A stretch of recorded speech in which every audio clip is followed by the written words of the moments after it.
The story of Samson. Now Samson went to Gaza and saw a harlot there, and went into her.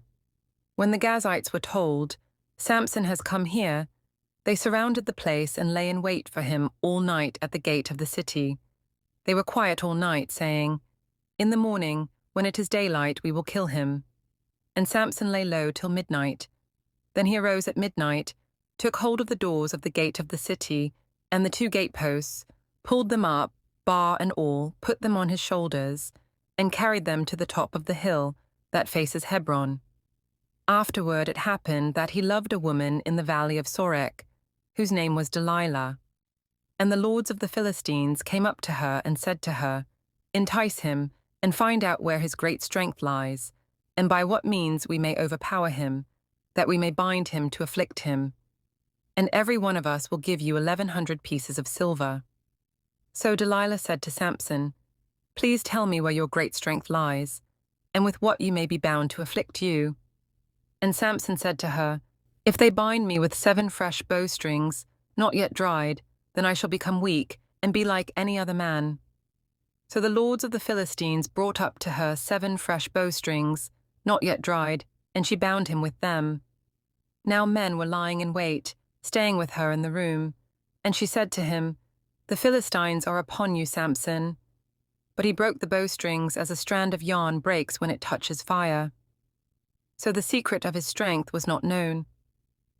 Then Delilah said to Samson, "Look, you have mocked me and told me lies. Now, please tell me what you may be bound with."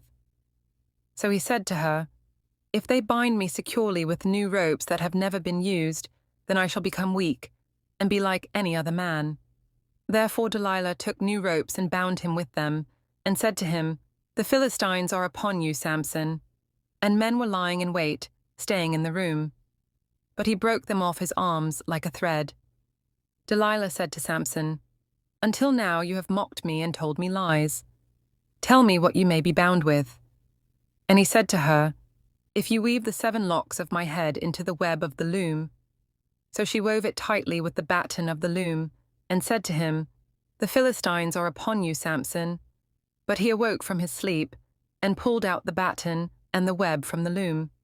Then she said to him, "How can you say, 'I love you,' when your heart is not with me? You have mocked me these 3 times, and have not told me where your great strength lies."